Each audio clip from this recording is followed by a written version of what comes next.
Well, hello there, YouTubers! This is Xenon Cross here, bringing you right back to God tier, Minecraft. So, where I left off last time, this will be the second part of the thermal expansion.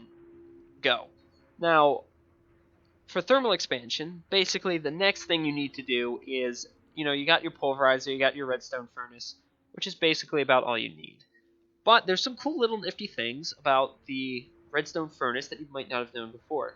There's this augment called the Trivection Chamber, which, as you see, increases food output. It actually reduces the energy that it will use by 50%, which is nice, but it makes that furnace unable to cook anything but food as long as the augment is inside, which kind of sucks a little bit, but if you have enough, time and, I guess, materials is the word I'm looking for there, you can make one for just food, because I believe it actually doubles your food output. So whatever you put in, like if you're going to cook bread using the barley flour / wheat flour method, like I do. See, I get barley flour and then I cook this to make bread. If you use that method, it would actually double your bread. Or if you have toast from something, I don't remember what that is, you put bread in there to make toast, it'll double that. So you could, like, pretty much, in my case, double it and pretty much make infinite food. Now, I have my bread being auto-crafted, so that's a bit different than what's going on here, because I don't care about doubling it, because that would actually screw me over, because I have limited storage space. But, you get the point. So, there's simple things. The nullification chamber is actually really helpful if, for pulverizer, you don't want the secondary pop outs, or an induction smelter, because an induction smelter is kind of annoying when it makes those secondary outputs. But nonetheless, this will destroy them so that they can't come out and be an issue, which can help in a lot of cases. But, oh, by the way, the induction smelter I didn't show you yet. That's because you don't really need it. The induction smelter is not 100% required. Usually I skip it because I use another machine, but I'll show you the induction smelter because I actually use it now to do other things. So it requires any machine frame, a bucket, invar, and if you don't remember how to make the invar ingot, the gears, there you go, and the invar. I will now show you how to make invar in a different method. See here, 2 iron ingots and a ferrous ingot produce 3 invar ingots. This is where the induction smelter comes in hand, so you can basically set all of your powders to instantly be furnaced or smelted, and then you don't have to worry about them because you can always take the ingots and then turn them into this. So here is an induction smelter. The induction smelter is a bit more of an advanced machine. It doesn't require that much power, but you put 2 iron, 1 ferrous, and it'll produce 3 invar ingots. It does have secondaries, but that's for doing other things that aren't really too important. There's a thing called cinnabar. I believe that's for foundation, though. Actually, here you go. Like, see here, when we produce certain things, like say we take pyrotheum to smelt some kind of anything, it produces slag, and this slag can then be used to do certain things. Like, we can use it to craft like things like rich phyto grow. You can ignore what I said, whatever that sounded like. Whoops. You can use it to craft things like that. Sawdust comes from a sawmill. We'll cover the sawmill in a moment. The sawmill is also a machine you're probably going to want to build really early on. The induction smelter, usually you can skip that for a bit later because it's not that important as long as you have a furnace and a pulverizer. Pulverizer furnace. Keep those going. You might need the fluid transposer and the magma crucible to do certain things. Now, something I didn't cover about the fluid transposer, you can actually change the way it goes. I currently have it set to empty mode, which means it will accept fluids from things like the magma crucible and then empty the tank that it holds, and that's why it's called empty mode. Alright, that's why it's toggle empty. Well, technically, I guess this is fill mode, quote unquote, but except the things are backwards, so you have to remember it backwards. So when it looks like this, when you have a full water bucket, it's filling items that you put in it. When it's an empty bucket, it is emptying buckets. Buckets or stuff, whatever you put in there, into the tank. Now, when it's this way, you have to configure it to output like that. It'll use yellow and orange because this can technically be an output as well, to do that kind of thing. But I have it on fill mode. They should really fix that. It should be flipped the other way. Like it should just say fill mode toggle empty, so that people don't get confused. But nonetheless, that's just a personal thing. You might not care. So basically, you can empty items or you can fill them. Either way, it doesn't really matter. Fluid Transposer does both, and it does it well. It does it really slow, but you can do it. And the reason you might want that is because things like the Glowstone Illuminator is you craft them by putting Energized Glowstone into them. But say you made a mistake. You crafted one too many, and you need this Energized Glowstone to fill a bucket because you wanted a bucket of it. And, well, kind of sucks because now you're stuck with it. Not really. You just flip this to empty mode and suck it right back out, and you're good. So that's that. I'm pretty sure that particular one is reversible. I believe there are some that aren't reversible, so you do have to be careful. Like for instance, the cryo stabilized flux ducts, which I'll talk about much later, or the redstone flux duct. Actually, I'll get to those in this episode, but not the cryo ones. The redstone flux ducts require you to put destabilized redstone into them, so you cannot take it back out once you put it into them. So once you've done it, it's too late. It's crafted. So that's basically how the induction smelter works, and a little bit more than that. But if you want to make more advanced machines, say we're starting to go somewhere in the world, and we're building up these reserves of Invar and Electrum to build the conductance coils and whatnot. So to move on to the next step is you want to make. Oh, my phone's being weird. So basically, what you want to do is turn that on vibrate so that it's not annoying. Anyway, sorry about that. People. So you have two choices to upgrade your machines. Now, in this case, if you choose to build a new machine frame, you kind of screw yourself here a little bit. And that's because you cannot upgrade a machine with a new machine frame because it's already built, right? But there is good news. You can build a machine and have no fear, you can always upgrade it, which is really cool about thermal expansion. There's not many mods that actually allow you to do this kind of thing. So it's actually really cool that the mod authors let this kind of thing go about because it makes your life so much easier. Basically, if you don't want to craft this with the Invar and Electrum gear, and an Electrum gear is crafted with Electrum and then around the iron, I'll show you how to make the Electrum right now because it's kind of weird. You have two choices. You can do the powders again. It is gold powder and pulverized silver powder. The powders. And it's 1-to-1 ratio, so you get 2 for the 2 powders you put in. Or the other way to craft it is to, again, induction smelter, gold and silver. So when you need vast reserves of it, I would definitely suggest the induction smelter because then you don't have to worry about pulverizing the ingots because pulverizing ingots is the biggest waste of energy you can possibly have. So it's just better to do it induction smelter wise. But say you have a basic machine and you just got enough to make an Electrum gear and your Invar ingots, and you're like, crap, my pulverizer is basic. Well, you do not have to go and make another pulverizer. I mean, you can if you want to. That is 100% up to you. But what you do is you take this. See this? You take the machine frame basic out and replace it with the pulverizer basic. I don't know if it's actually in here. There it is. This is called upgrade crafting. Basically, what you do is pulverizer basic will give you a pulverizer hardened. And as you notice, the pulverizer hardened then can become the reinforced. I'll show you how to make this stuff in a moment. But it's how you tier up your machines, and eventually you get to the point where you make a resonant machine like the ones I have now. But you cannot skip steps, so you cannot take the basic and put this stuff around it and then call it resonant. It doesn't work that way. You do have to tier it up.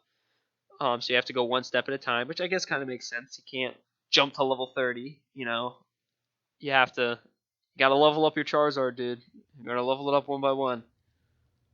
I mean, rare candy, but nonetheless, there is no rare candy in this game. You kind of have to live with it.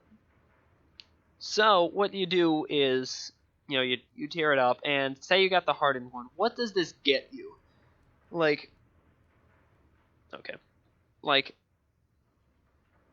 what are the what do you get out of this upgrade? You get more augment spaces.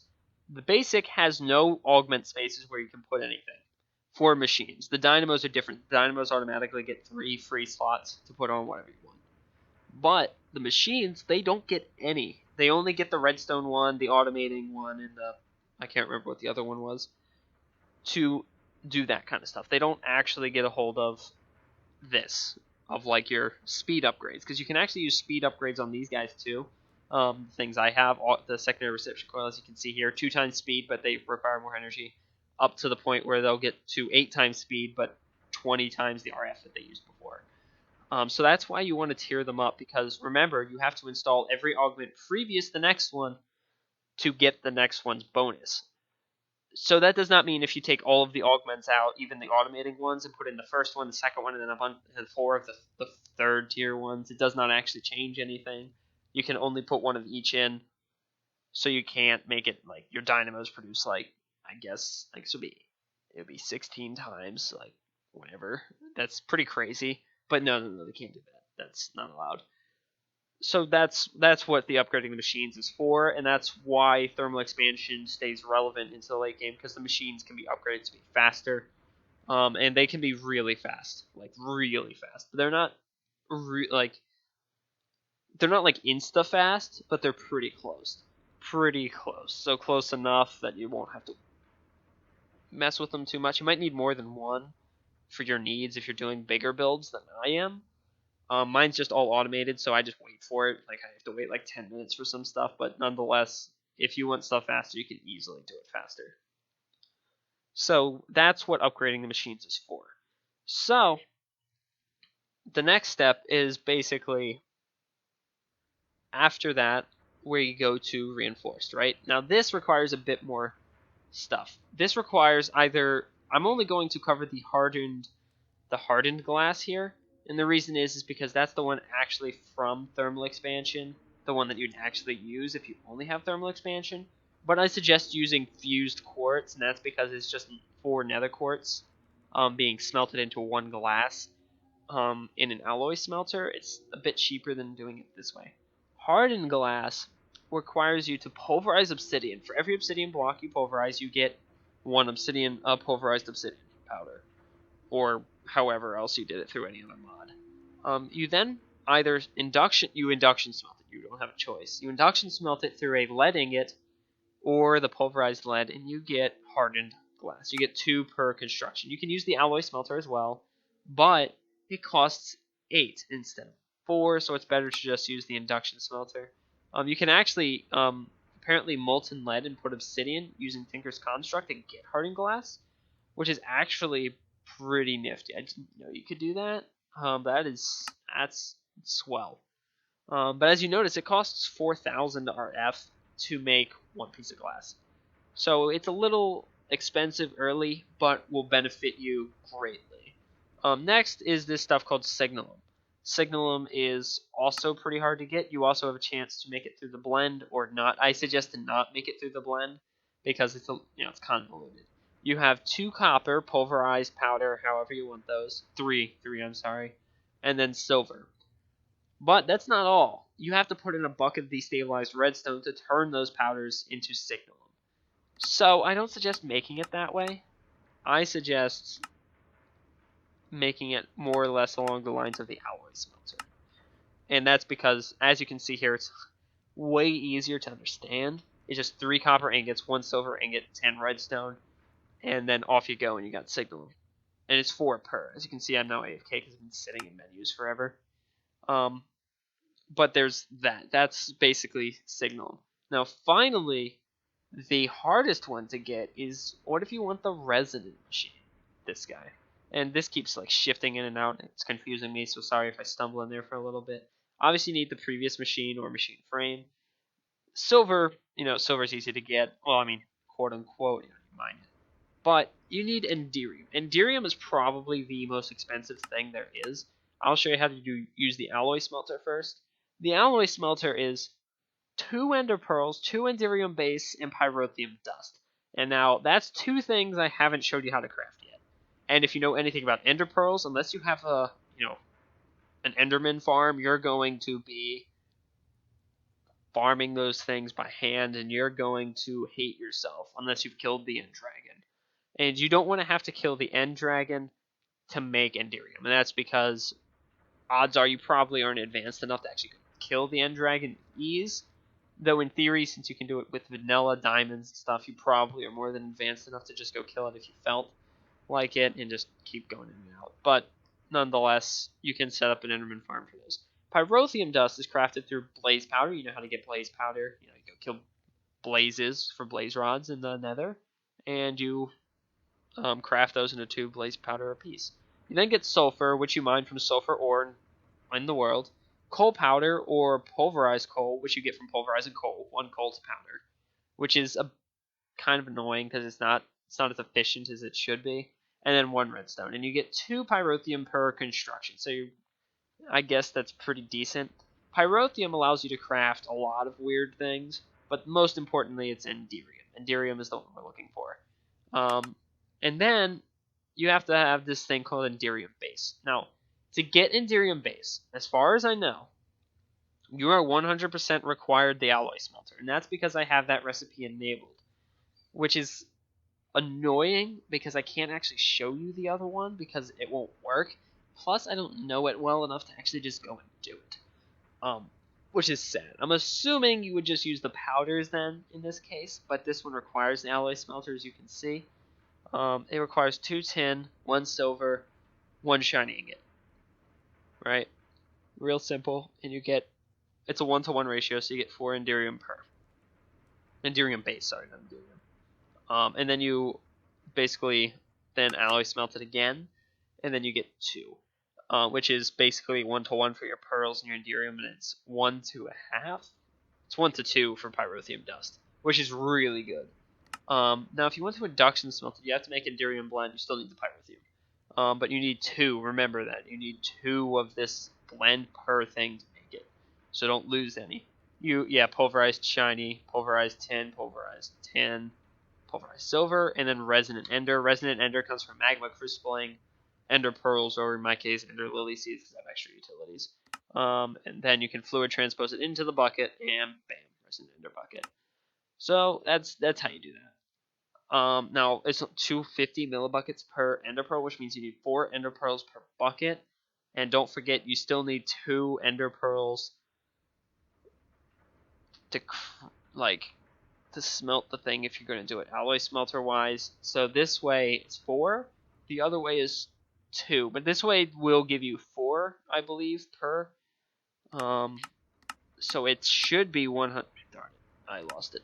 It should be 100%, equal both ways. What the heck? Some weird whistling sound there. So yeah, it is. They're both equivalent. They have the same exchange rate. I don't know why Pyrotheum's still selected in there. It's weird. But remember, you're going to need this stuff shiny, and shiny is hard to get a hold of. I have a lot of it because I'm producing it using laser drills, but that's just, it's hard to get a hold of, believe me. So that's how you tier up your machines, and that Enderium is going to become very important to you late game. Very important. So is Ender Pearl. So I definitely suggest making an Enderman farm. I 100% suggest it. And also, if there are any mods that I talk about in cooperation with thermal expansion or things like Ender.io or something like that, that's because they work very well together. And I do suggest that if you're putting the mods in yourself, I suggest that you have them. Unless, I don't know, you have like beef against the mod author or something, because all of these mods work very well together. They allow for you to do a lot of really cool things, and I definitely suggest having them. I guess I could put a list of the mods I have, I guess, for you guys in the description or something, so that you guys can see what mods I'm using. The mods that allow you to pretty much get God tier here.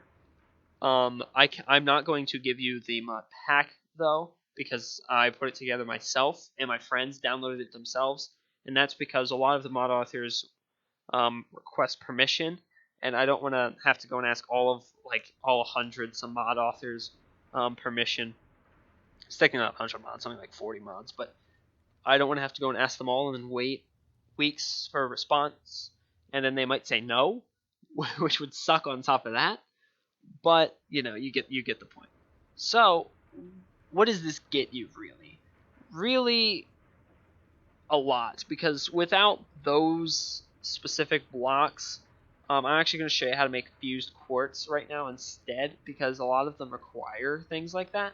So here's fused quartz. If you have the alloy smelter, 4 nether quartz goes right into 1 fused quartz. If you technically fill up the machine with more than it's doing at once, it'll do 3 fused quartz at once, and then it goes kind of like that. It makes 3 fused quartz at once. My machines are broken, and they cannot make more than 1 stack disappear at a time, so they take 12 away from the left stack and then make 3 when you put 3 in there. I don't know what the heck's going on. It's just the way my machines are working. It's probably just a config error on my part or something. So it should work this way for you, and I really hope it does, because it's better this way. So 4 into 1, which is a bit expensive for nether quartz, honestly. But if you have it, I definitely suggest doing it this way, because it is way better than pulverizing obsidian, because if you know anything about obsidian, way harder to obtain than nether quartz. So there's that. So to do that, here's the hardened energy cell. If you want more energy storage very early, you take your leadstone energy cell and you put invar around it. Now there's something really cool. Remember this leadstone energy cell that we had? That kind of, I don't know, is like, I give all of my computers names, by the way. They just get really cool names.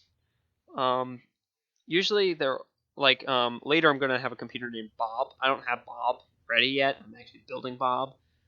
I build all of my computers with really cool names that I remember from books and stuff. Like, usually I don't, like, take names from, like the Hunger Games or anything, because I don't want Katniss crafting stuff. She's not very good at that kind of thing, if you know what I mean. But, you know, I take names from everything, or names that I just really like, and I name all of my computers. It's just something I do because I'm weird and silly like that. I currently have 2 computers that are not named, which are 0 and 1. That's because those are auto-crafting machines, and they are made for nothing else other than auto-crafting certain tools. So here's the hardened energy cell, and you'll notice something about it. See how this is full, like completely full. It has 400,000. This has 400,000 still in it. When you're crafting machines up, and if they still have power in them, they will continue to still have the power in them. Now, the cool thing about this hardened energy cell is you'll notice it holds 2 million RF. That's huge. And 800 RF per tick can go into it per side, and can come out of it per side, which is really cool. So we're going to craft that, because the leadstone and the hardened are useless. I don't understand why, but they are. So to make a redstone energy cell frame, you'll notice that you need that electrum now. It's actually going to become a thing. The conductance coil, you need that electrum. So this is why you need to know how to craft that in lead. So basically, the new thing here is the energy cell frame.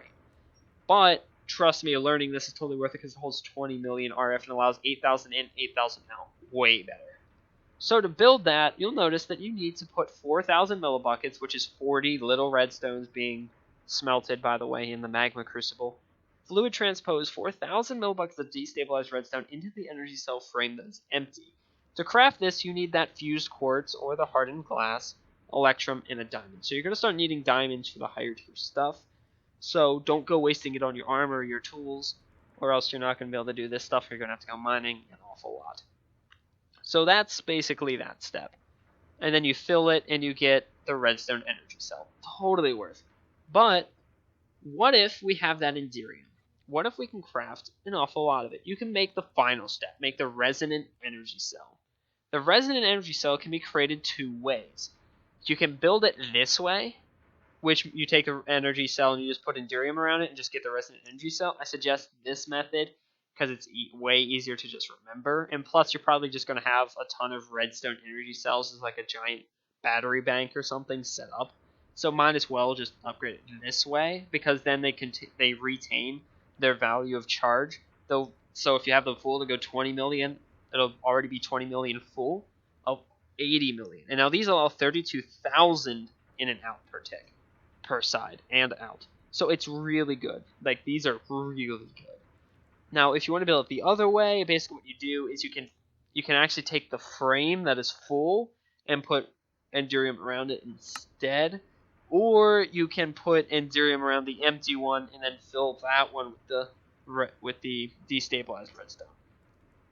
I don't suggest that method because it's convoluted and you can get lost a little bit, but nonetheless, it is a method. So, you know, whatever you prefer, maybe you screwed up and you accidentally did it. So it happens. Everything's pretty much recoverable in this mod, which is good. So there's that. That allows you to basically store more energy and upgrade your machines. But you can't move any of that energy. You'd have to have hundreds of thousands of those energy cells sitting next to each other, transferring energy back and forth, back and forth, back and forth, until like you have so many blocks it just crashes your game. But there's another cool thing added by the mod authors called thermal dynamics. Thermal dynamics gives you three things basically. It gives you energy transfer, item transfer, and liquid transfer. All of them come in the form of flux ducts, or item ducts, or fluid ducts, as they're called for the other two. The flux ducts obviously transfer you energy. So, early on, you're probably going to want to make these leadstone flux ducts. Leadstone flux ducts are crafted with any kind of glass. Any kind, trust me. Yeah, see, there's no more glass. Lead, and then redstone. And you get 6 per, which is, 1 per redstone. Since redstone is the expensive thing here, so you have to worry about. You get 6 leadstone flux ducts. They will transfer 200 RF per tick, so they're obviously very good if you have the basic energy cell, because the basic energy cell can only transfer 200 anyway. This will work. Now, you see where it says in orange, transfer amount is per connection. So that means if you have 800 little dynamos, all producing 80 RF, that does not mean the flux ducts can't transfer it.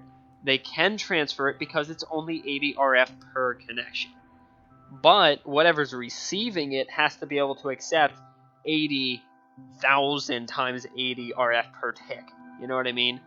If one object is receiving it. If all your machines are receiving it, then it doesn't matter, because it actually ups the amount every machine will be able to receive, because they'll all be able to receive 80 per tick. But things about flux ducts, and only the flux ducts, not the cryo-filled one, is that flux ducts retain residual charge. So that means they actually charge themselves and hold energy like a little battery, based on the amount of connections they have. So if you see energy loss because you're placing these things, don't fret. It's just because they're filling themselves. So like it's not bad, because they will release their residual charge, unlike the dynamos.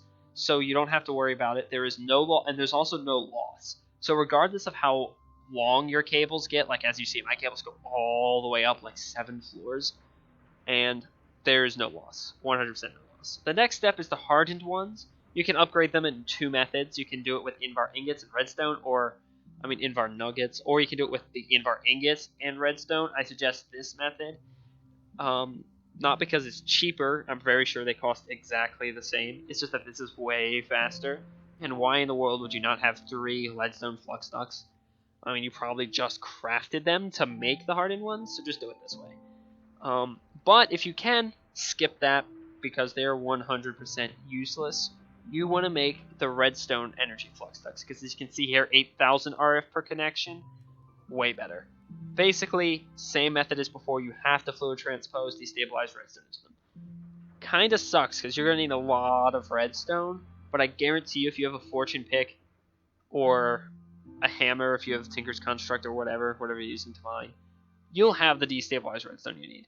So, the redstone energy flux duct is crafted with fused quartz, or the hardened glass, or lumium glass. Just ignore the lumium, because odds are you're not going to want to use that, because that's expensive.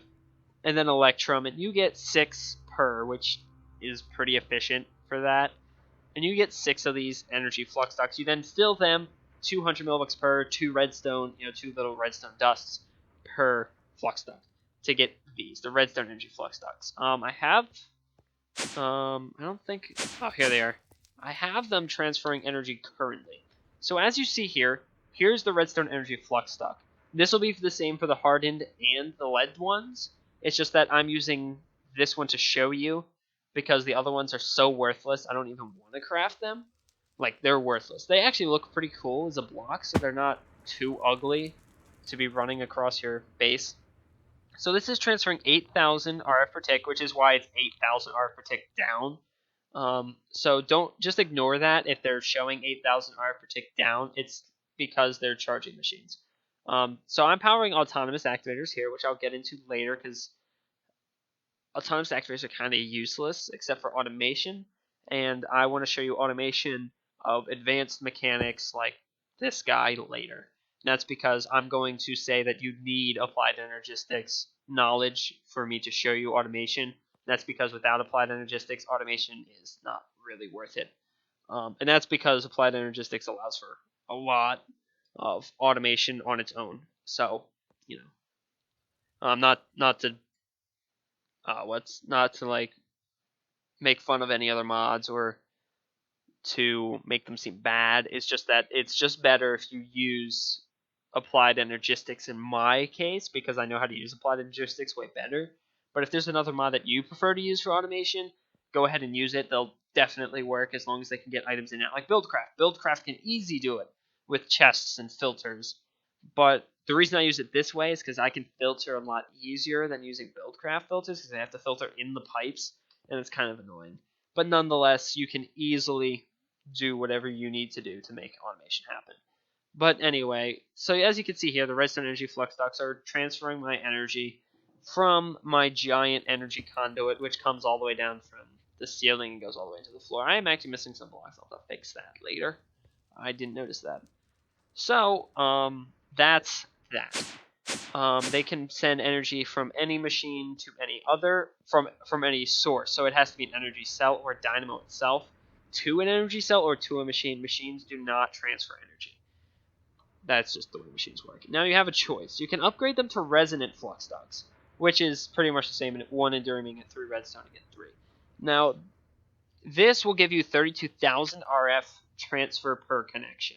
So this is pretty much god tier in the sense of energy transfer here, but isn't the best. And you're just like, holy crap, that's a lot of RF per tick. None of my machines could use that kind of stuff. And the issue is because I have machines that do use more than 32,000 RF per tick, so this kind of screws me over, that being the top tier. But if, say you have a machine that takes 64,000, you can power it from both sides with a resonant flux duct, and as long as you're outputting more than 32,000, like you have 2 cells outputting 32,000, you can easy power it. That's one method. The second method is to make the god tier item, the cryo-stabilized flux duct. Now watch what it says when I tell you how much it outputs. Transfer rate is infinite. But there is a slight setback. There is no residual capacitance, which isn't really a bad thing in my sense because we're outputting infinite power. And again, it's per connection. But that doesn't really matter because remember, it's infinite power. It doesn't really matter whether it's connection or not. So whatever you put in will come back out straight up 100%. Now to craft these, you need that gelid cryothium. Now gelid cryothium is made from smelting the cryothium dust, which if you remember is the blizz powder, redstone, snowball, saltpeter. And remember, if you can't get blizz powder, because you can't find any blizzes to get the blizz rods from, you can take redstone, destabilized redstone, I think it's 200 per, which means 2 redstone dust, and then put, magma crucible that, and then put snowballs into a fluid transposer and make blizz powder. 1 per that deal to get blizz powder, to make cryothium dust. So that's one way to get cryothium. You then melt it in the magma crucible, and then I'll show you that in a minute. To make cryo-stabilized flux ducts, you have to have redstone energy flux ducts prior, along with fused quartz or hardened glass, and electrum. So electrum's going to be a big deal always. Hardened and fused quartz will always be a big deal. And the redstone energy flux ducts, this is basically an upgrade for them. So if you didn't convert them to resonant, you can convert them here, or you can convert them to resonant if you say that's cheaper, because it is cheaper. So you do you. You know what I mean? You don't have to take my word for it. I just suggest these because infinite RF per tick, and I know that particularly in my mod pack, the mods I'm using, I need more than 32,000 RF per tick. So there's that. Plus, there's better uses for Enderium. So then you put the empty one, the cryo-stabilized flux duct empty into here, 500 mil buckets. That's 2 gelid cryothium, 2 cryothium dust being melted in magma crucible per stabilized flux duct. It becomes 500 mil buckets. It gets put it in, and then you get the cryo-stabilized flux ducts. And that's what I'm using currently. As you literally can see, you see inside, you see the redstone flux duct, right? Like it's in there. And then surrounding it is this box, which is the hardened glass and the electrum, and then in between it is the cryothium. Now, cryothium is a really screwy liquid because it sinks. Unlike water, water doesn't sink. You know how like the source block stays at the top? Cryothium is a liquid that when you place the source block, it actually falls. It's the weirdest mechanics ever, but it's how it works. But that it doesn't fall through other source blocks, so you don't have to worry about that. But if you were to stand in cryothium, it would hurt you because it's freezing cold. It's like liquid nitrogen, basically. It's the liquid nitrogen of the Minecraft world. So, obviously, this is cooling the cables so that they can output at the speed of light, basically, which is a really cool concept to understand. But you don't have to because infinite energy transfer, totally cool enough without the physics being involved. So, that's basically energy transfer and the advanced mechanics to do it. So, I mean, basically all you do is just lay these down, and as long as they're connected, they transfer energy. I'm assuming I don't have to show you how to do a lot of this stuff, because I'm trying to run us to the advanced mechanics as fast as possible, because I don't want it to be 17 episodes of me placing leadstone flux ducts, hardened flux ducts, you know what I mean? I'm trying to actually show you the god tier mechanics of these mods. And this is the first of the god tiers, because as you see here, I just have one cable come down to every machine. I'm actually using the Tesseracts, which I will show you next episode, because they deserve dedication to a bit more time than I have as of the moment. And I'm using those with cryo-stabilized flux ducts to power my base. So, for instance, let's just walk over here real quick.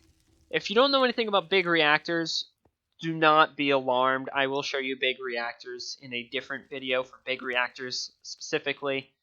Is there a slime down there? There's a slime down there. How rude. He's actually falling through the floor, so he's going to kill himself. Anyway, this is a turbine. Ignore the fact that it's doing anything other than producing energy. So you don't just ignore the fact that there's this thing over here and it's doing stuff. Just ignore that. In here, you'll see that it is producing 28,070 RF per tick. That is a lot of energy. So obviously, the resonant energy conduits can output that, right? They can do 32,000. But this turbine is not at max production. As far as I know, this is just the max that I chose based on the size of it and the fact that I don't know how to make it any better. If there's... What the heck? Alright, good. Sorry, configs that I swear get messed up every time. But if there was someone that could find out how to make this better than me and say produce 60,000, like these guys, these big reactors can definitely produce 60,000 RF per tick plus if they get big enough. So as long as that is happening, oh, and by the way, just here in the chat, ignore the skeletons dying. There is no one on with me. As you can see here, it's just me. That is my mob spawner for wither skeletons killing stuff. And some of them come in with names because of other mods, so just ignore them. It is really annoying, so just ignore it, please. So as you see here, it's producing a lot of energy, but if I were to produce 60,000, I would definitely need these guys. Now, believe it or not, I actually needed these guys for this, because for some reason, when these guys are all producing, I'm out of lava, as you can see. When they were all producing, I had my resonant energy cells sitting here, and they would be blocking this. Somehow, some way, these guys overfilled the redstone energy cells on the redstone flux ducts, and, well, stuff went down. Like, I was actually losing energy at that rate, so I didn't want to, waste it. So in doing so, I did that. So as you can see here, I actually have more big reactors. So this one's producing 15. I think this one's doing 11. It's just not as big as this guy. That guy's a lot more things. This guy's producing 28,000. And this guy's also producing 28,000. So obviously this, the cryostabilized flux ducts, these, is definitely worth it if you're producing mega amounts of energy and you're transporting it somewhere. But that's not why I have them. The reason I really have them is because of these. This, from Draconic Evolution. I'll show you this later. This thing can store, as you see there, 2.14 trillion RF. Like, holy crap. And here it outputs 2.14 trillion RF. So, completely useless unless you have cryostabilized flux ducts. Plus, I have a lot of machines being powered by one cable. I would run out of connection space really fast. You know what I mean? Like, I have machines that would just crowd the space, and it would just... they don't work.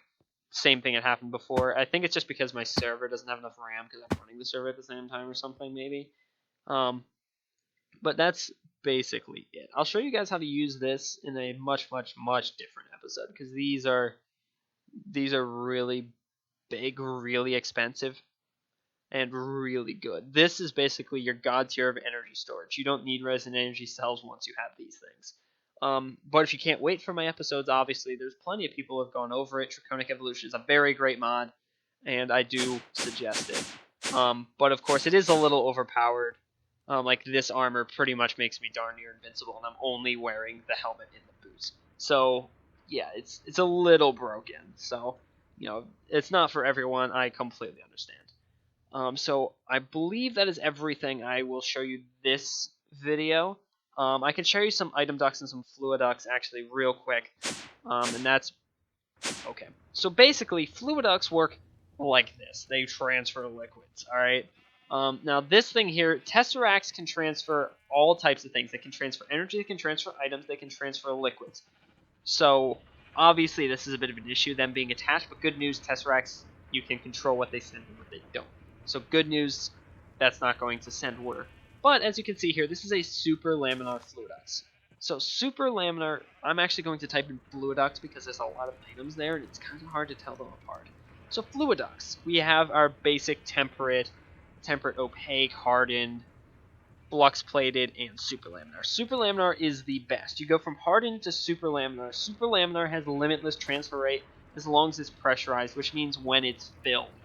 So that means whatever you put in will come out the other side. Now in this case I'm outputting very little, so it kind of sucks a little bit, but nonetheless it'll be alright. But superlaminar is the best. Now if, say you don't like this, say you do not like to be able to see the liquid that's inside, you can make the opaque version, which is, you start with the hardened opaque. As you notice, it's lead in the hardened versus glass in the hardened. So the laminar requires glass anyway, but the hardened step is the one that changes it.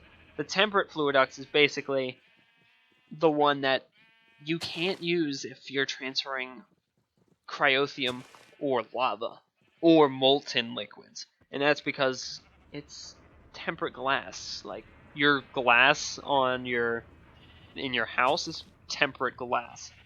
So you don't want to be transferring stuff in that. But the hardened fluiducts are the ones that you'd be using to transfer that stuff, basically, and onwards. Item ducts, on the other hand, are things like these guys over here. I have impulse item ducts because they're really fast. As you can see here, these are servos and filters that allow you to do stuff. So I'll show you guys some filters and stuff later. Next episode, because believe it or not, I actually haven't started using them until this playthrough because I usually don't care about them. But nonetheless, you know, that's how that works. So next episode, I will finish showing you item ducts and fluid ducts, tesseracts, and then I'll be getting into, definitely 100% for sure, automating with applied energistics, because that is the reason thermal expansion, thermodynamics, and thermal foundation is an amazing mod. Dang it, that thing did not get an axe. Now, sadly, the way I have this outputting is so inefficient, it's not even funny. Is it working now? What? There it goes. Jesus. As you can see, it's very inefficient. I have a chest full of diamond tools just being output. It's just really big waste, but doesn't matter too much for me because I don't care. But for you guys, I'll show you guys how to automate and automate well. Like, it won't look nice, but you can automate things. And automating is very important. So with that, I will leave you. And yeah, so that's all for today, guys. So I guess I'll see you guys later.